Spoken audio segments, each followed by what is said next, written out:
মদিনার আকাশ সেদিন খুবই সুন্দর শান্ত ছিল, কিন্তু হযরত ফাতেমা রাদিয়াল্লাহু তাআলা আনহার হৃদয় ছিল অশান্ত। চারিদিকে শুধু ঈদের আনন্দ, কিন্তু তাদের ঘরে ছিল দুঃখ।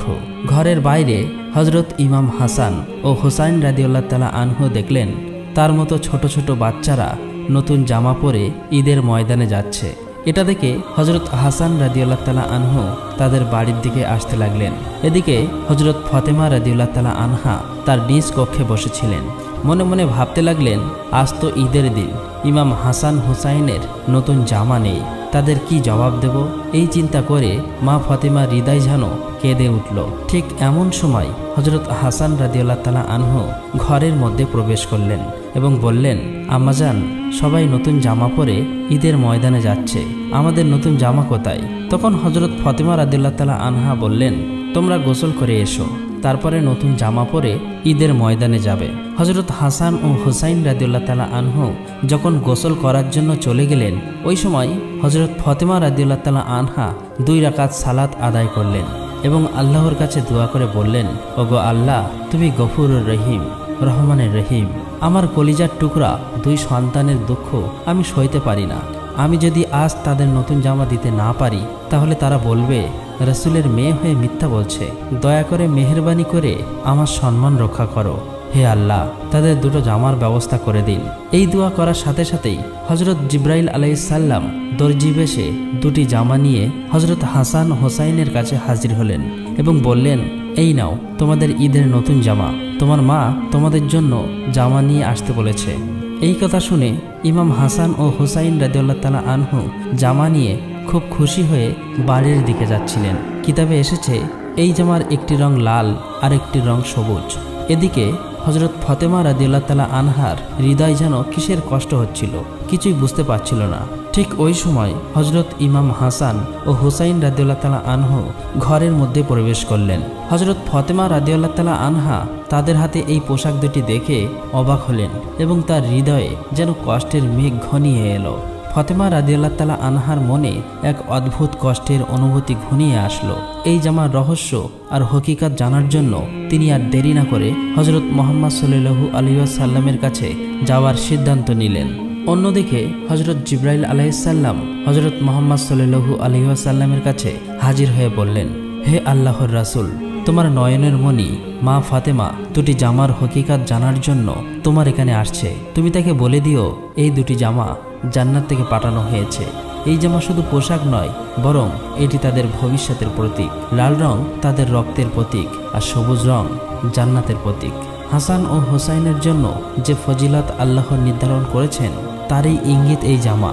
এই কথা বলার পর হযরত জিবরাইল আলাইহিস সালাম সেখান থেকে বিদায় নিলেন। ঠিক ওই সময় হযরত ফাতেমা রাদিয়াল্লাহু তাআলা আনহা ঘরের মধ্যে প্রবেশ করলেন। তখন রাসূল সাল্লাল্লাহু আলাইহি ওয়াসাল্লামের চোখে পানি এসে গেল। তিনি বললেন, হে ফাতেমা, আমার এই 2টি কলিজার টুকরো যে কত বড় মর্তবা লাভ করবে তার এক ঝলক আল্লাহ রাব্বুল আলামিন আজ আমাকে দেখিয়েছেন। ফাতেমা, তোমার সন্তানদের জন্য এই জীবন যেমন পরীক্ষার তেমনি ফজিলতের। তারপর মুহাম্মদ সাল্লাল্লাহু আলাইহি ওয়াসাল্লাম আল্লাহর কাছে দোয়া করে বললেন, হে আল্লাহ, এর পরিবর্তে তুমি আমার উম্মতকে নাজাত দিও। এই কথা শুনে ফাতেমা রাদিয়াল্লাহু তাআলা আনহা চোখের পানি ধরে রাখতে পারলেন না এবং ভবিষ্যতের চিন্তায় ভারাক্রান্ত হয়ে উঠল। এইভাবে বছরের পর বছর অতিক্রম হতে লাগলো। ইমাম হাসান ও হোসাইন রাদিয়াল্লাহু তাআলা আনহু বড় হতে লাগলেন। একে একে হযরত মুহাম্মদ সাল্লাল্লাহু আলাইহি ওয়াসাল্লাম হযরত ফাতেমা রাদিয়াল্লাহু তাআলা আনহা সহ 4 খলিফা পৃথিবী থেকে বিদায় নিলেন। এভাবেই বহু বছর অতিক্রম হয়ে গেল। সেই সময় রাষ্ট্রের প্রধান ছিলেন আমিরে মাবিয়া, তার পুত্র ছিল এজিদ। মাবিয়া যখন বার্ধক্য বয়সে উপনীত হলো, তখন এজিদ ষড়যন্ত্র করতে লাগলো কিভাবে রাষ্ট্রের প্রধান হওয়া যায়। এদিকে অন্যায়ভাবে এজিদকে রাষ্ট্র শাসক পদে উপনীত করলেন, কিন্তু রাসূলের প্রতি ভালোবাসা, রাসূলের আদর্শ না থাকার কারণে তাকে কেউ মনে প্রাণে ভালোবাসত না এবং শাসক হিসাবে মানতে পারল না। সবাই বলতে লাগলো, আমরা এজিদকে মানি না, হুসাইন আমাদের আশার আলো, আমরা হোসাইনের পক্ষে থাকতে চাই। এজিদ অন্যায়ভাবে সাধারণ মানুষকে অত্যাচার করে মানুষকে হত্যার ভয় দেখিয়ে নিজেই রাষ্ট্রের শাসক হলেন। একদিন এজিদ মনে মনে ভাবতে লাগলো, এইভাবে চলতে থাকলে কখনোই আমি দেশের রাষ্ট্রপ্রধান হতে পারবো না। যেভাবেই হোক হাসান এবং হোসাইনকে শেষ করতে হবে, এই পথের কাঁটা সরাতেই হবে। আসলে এজিদ ছিল চরিত্রহীন, তার হৃদয়ে কোনো দয়া মায়া ছিল না, রাষ্ট্রের ক্ষমতার লোভে একেবারে অন্ধ হয়ে গিয়েছিল। একদিন এজিদ কুফা নগরীর গভর্নর ইবনে জিয়াদকে ডেকে বললেন, তুমি তো কুফার গভর্নর, হোসাইনকে কুফায় ডেকে আনো, কেননা মদিনাতে হোসাইনকে মারা যাবে না। তুমি যে কোনো কৌশলে কুফায় ডেকে আনো, নয়তো আমরা কিছুই করতে পারবো না। তুমি তার কাছে চিঠি লিখে জানাও এজিদের কাছে তোমাকে বায়াত হতে হবে। অতঃপর তারা মদিনাতে চিঠি পাঠাতে শুরু করলো। এভাবেই যখন 40,000 চিঠি পৌঁছে গেল, তখন মদিনায় বিশিষ্ট জ্ঞানীগুণী ব্যক্তি এবং হোসাইন একটি গুরুত্বপূর্ণ আলোচনা সভার আয়োজন করলেন। হোসাইন রাদিয়াল্লাহু তাআলা আনহু বললেন, আমি কুফা যেতে চাই, সেখানে অনেক মানুষ আমার জন্য অপেক্ষা করছে। তখন সেখানে থাকা বিশিষ্ট ব্যক্তিদের মধ্যে একজন বললেন, হোসাইন তুমি কুফাতে যেও না, কুফার আবহাওয়া ভালো না, সেখানে ইতিমধ্যেই অনেক সমস্যা সৃষ্টি হয়েছে। এখনও আমরা হাসানের ব্যথা ভুলিতে পারিনি, বরং সেখানে যাওয়ার আগে আমাদের মধ্য হতে একজনকে পাঠানো হোক, তার পক্ষ থেকে ভালো খবর আসলে তবেই তুমি যাবে। তখন হোসেন রাদিয়াল্লাহু তাআলা আনহু বললেন, ঠিক আছে তাই হবে, তাহলে আপনারা বলুন কে যাবেন সেখানে। সেখানে অনেক লোক উপস্থিত ছিল, কিন্তু কেউ কুফা যাওয়ার জন্য রাজি হলো না। তার মধ্যে থেকে মুসলিম বিন আকিল নামের একজন বললেন, আপনারা নিশ্চিন্তে থাকুন, আমি আগে যাব। অতঃপর তারা সেই দিনের মতো আলোচনা সভা বন্ধ করে একে একে ঘরে ফিরে আসলেন। মুসলিম বিন আকিল যখন কুফা যাওয়ার জন্য প্রস্তুত হচ্ছিলেন, সেই সময় তার দুটি পুত্র এসে বলল, আব্বাজান আমরা কার কাছে থাকবো, আমাদের তো মা নেই, আব্বাজান আপনি আমাদেরকেও সঙ্গে নিয়ে চলুন। অতঃপর তারা কুফা যাওয়ার জন্য রওনা হলেন। অনেক পথ অতিক্রম করার পর যখন তারা কুফায় এসে পৌঁছালেন, তখন দেখলেন ইতিমধ্যেই সেখানকার অনেক লোক হযরত হুসাইন রাদিয়াল্লাহু তাআলা আনহুর কাছে বায়াত নেওয়ার জন্য প্রস্তুত ছিলেন। তখন তারা বললেন, আমাদের প্রিয় হুসাইন রাদিয়াল্লাহু তাআলা আনহু কোথায়, আমরা তার সাথে থাকব, এই এজিদকে আমরা চাই না। তখন মুসলিম বিন আকিল বললেন, তিনি নিশ্চয়ই আসবেন, তবে আমার চিঠি পাওয়ার পর। সেখানকার মানুষের হোসাইনের প্রতি ভালোবাসা এবং তার প্রতি অটুট বন্ধন দেখে মুসলিম বিন আকিল হোসেনকে কুফা আসার জন্য বিস্তারিত চিঠি লিখলেন। অতঃপর একজন মুসলিম বিন আকিলের এই চিঠি হযরত হুসাইন রাদিয়াল্লাহু তাআলা আনহুর কাছে পৌঁছে দিলেন। চিঠি পেয়ে হযরত হুসাইন রাদিয়াল্লাহু তাআলা আনহু আর দেরি করলেন না, ৭২ জন সঙ্গী সাথী সহ কুফা যাওয়ার জন্য রওনা দিলেন। গোপন সূত্রে হযরত হুসাইনের আসার খবর এজিদ পেয়ে যায়। তখন এজিদ গোপনে হযরত হুসাইন রাদিয়াল্লাহু তাআলা আনহু এবং মুসলিম বিন আকিলকে হত্যা করার জন্য একটি ষড়যন্ত্র করলেন এবং একজন সেনাকে ডেকে বললেন, আপনি যদি মুসলিম বিন আকিলকে হত্যা করতে পারেন তবে আপনাকে অনেক পুরস্কার দেওয়া হবে। আর মনে রেখো, মুসলিম বিন আকিলের ছোট দুটি পুত্রকে রেহাই দেবে না, তাদেরকেও হত্যা করবে, কেননা তারা যদি মদিনায় চলে যায় তাহলে হোসাইনকে আনা যাবে না, আর কারবালায় তাদের আটকে দিতে হবে। তাহলে তুমি গোপনে কাজটি সম্পূর্ণ করো।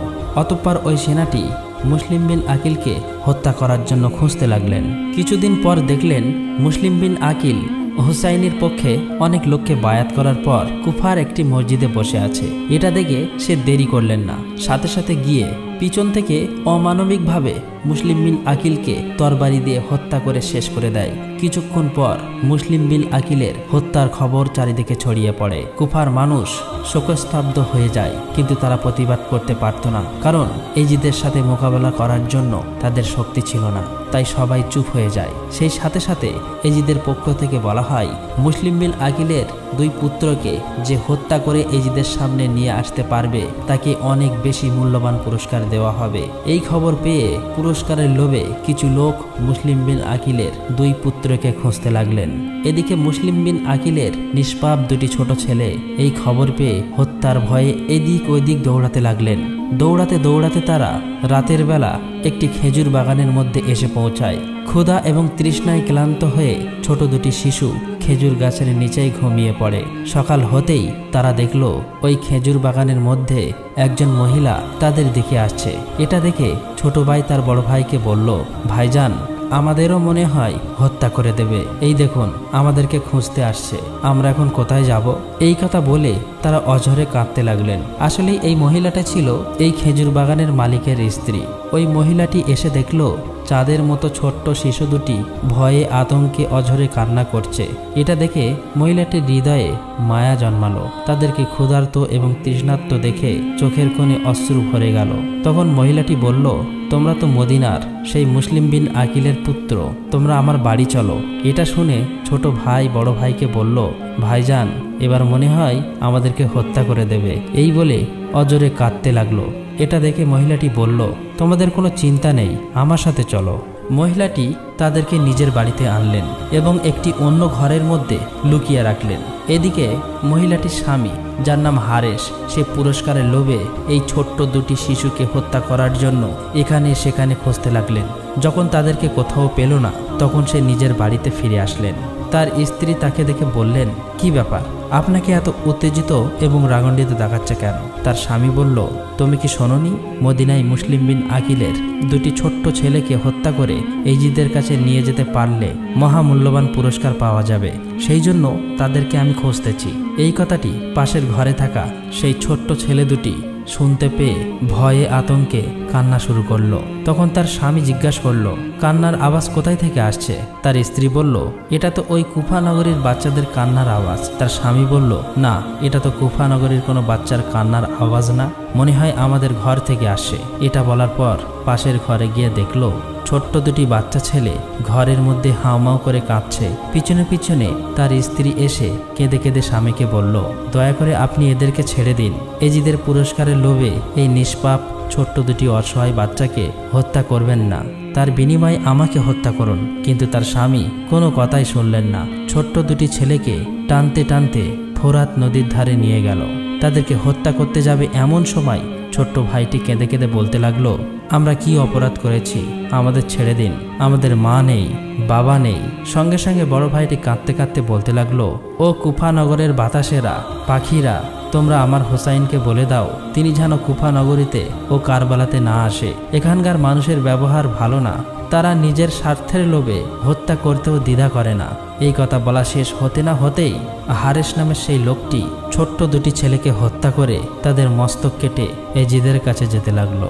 এদিকে হজরত হুসাইন রাদিয়াল্লাহু তাআলা আনহু এবং তার ৭২ জন সঙ্গী অনেক দিন ধরে পথ চলতে চলতে তারা ক্ষুধার্ত এবং তৃষ্ণার্ত হয়ে পড়েছিল। তাদের একটু বিশ্রামের প্রয়োজন ছিল। তখন সন্ধ্যা হয়ে এসেছিল। তাই হজরত হুসাইন রাদিয়াল্লাহু তাআলা আনহু বললেন, আজকে রাতের মতো এখানেই আশ্রয় নিন, কাল সকাল হলেই আমরা আবার রওনা দেব। আপনারা সবাই এখানে তাঁবু খাটানোর ব্যবস্থা করুন। যখন হুসাইন রাদিয়াল্লাহু তাআলা আনহু তাঁবু খাটানোর জন্য মাটিতে একবার কোপ দিলেন, দেখলেন সেখান দিয়ে রক্ত বার হচ্ছে। এটা দেখে হজরত হুসাইন রাদিয়াল্লাহু তাআলা আনহু অন্যদের জিজ্ঞেস করলেন, আপনারা বলতে পারবেন এই জায়গার নাম কি? তাদের মধ্য থেকে একজন বললেন, ইয়া হুসাইন, এই জায়গার নাম হলো কারবালা।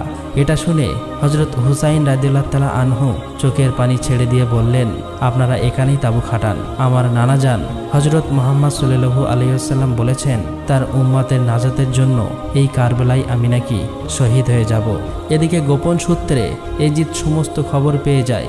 অতঃপর সকাল হতে না হতেই এজিদের ৪,০০০ সৈন্য হুসাইন রাদিয়াল্লাহু তাআলা আনহুর তাঁবুর চারিদিকে ঘিরে ধরেছে।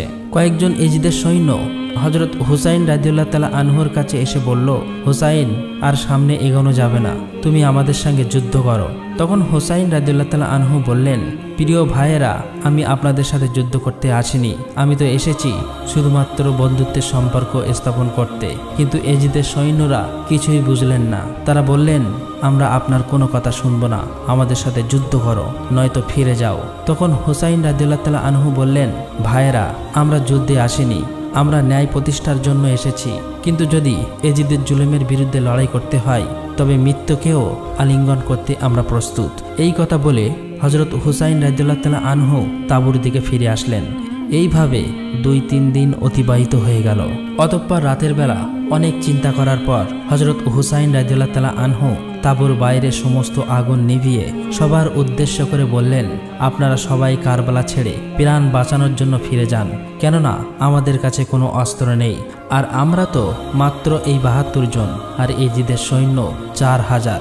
অতএব তোমরা আমার কথা শোনো, তোমরা ফিরে যাও, আমি একাই এই এজিদের বিরুদ্ধে যুদ্ধ করে শহীদ হয়ে যাব, কিন্তু রসুলের আদর্শ নীতি এবং ইসলামকে কখনোই শেষ হতে দেব না।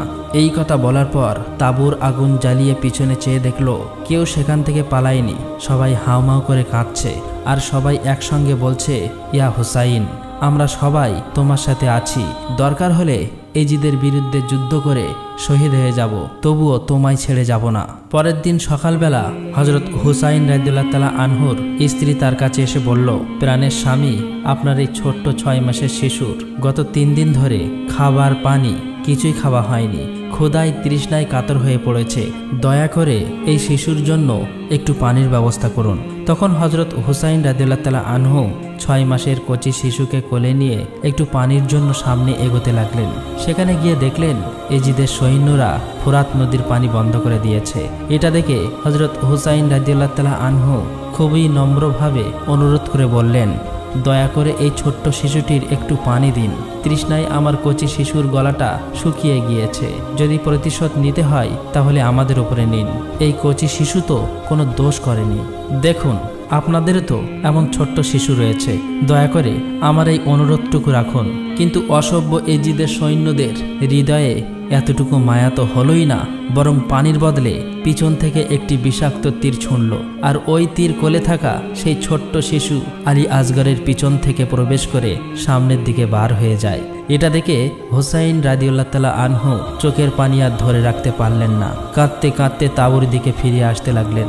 তাঁবুর কাছে এসে তার স্ত্রীকে বললেন, এই নাও তোমার কলিজার টুকরো নয়নের মণি সন্তানের পানি পিপাসা জীবনের মতো তারা মিটিয়ে দিয়েছে, সে জীবনে আর কখনোই পানি পান করবে না।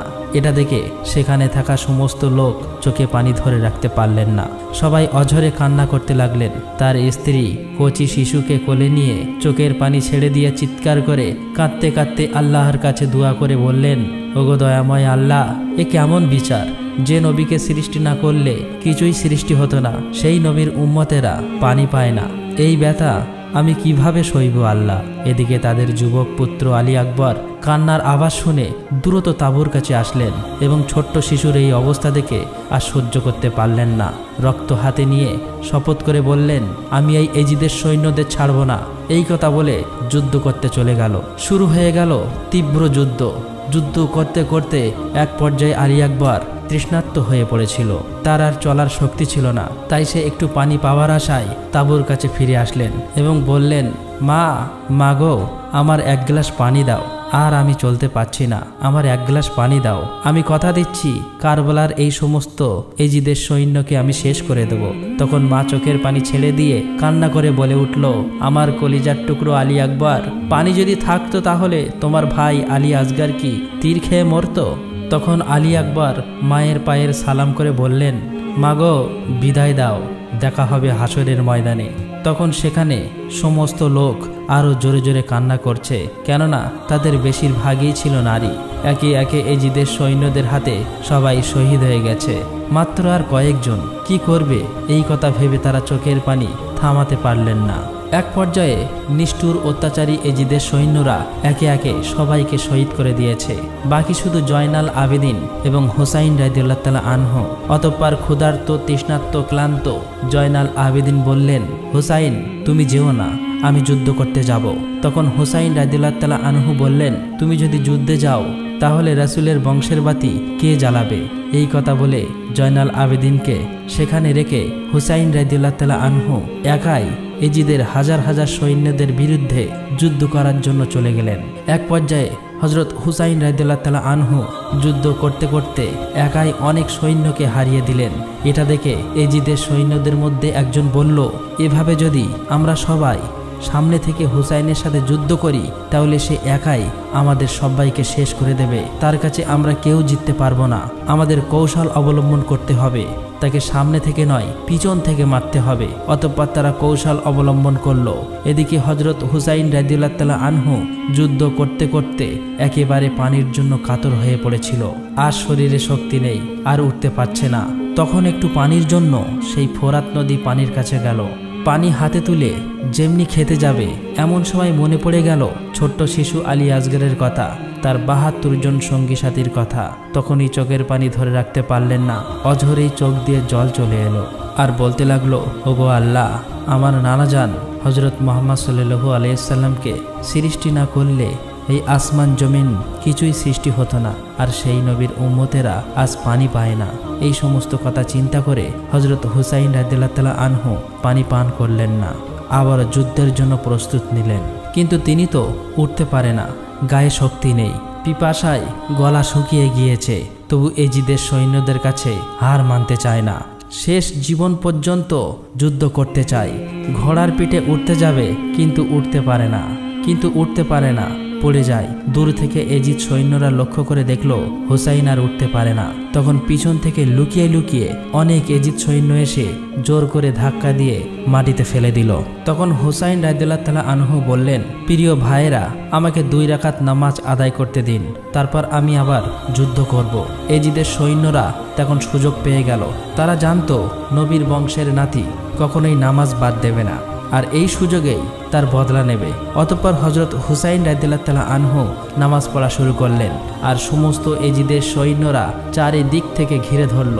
হযরত হুসাইন রাদিয়াল্লাহু তাআলা আনহু যখন নামাজের মধ্যে ছিলেন, ওই অবস্থায় এজিদের সেই পশু কাফের সৈন্যরা পিছন থেকে অনেকগুলো তীর একসাথে হযরত হুসাইন রাদিয়াল্লাহু তাআলা আনহুর দিকে ছুঁড়ে মারলেন।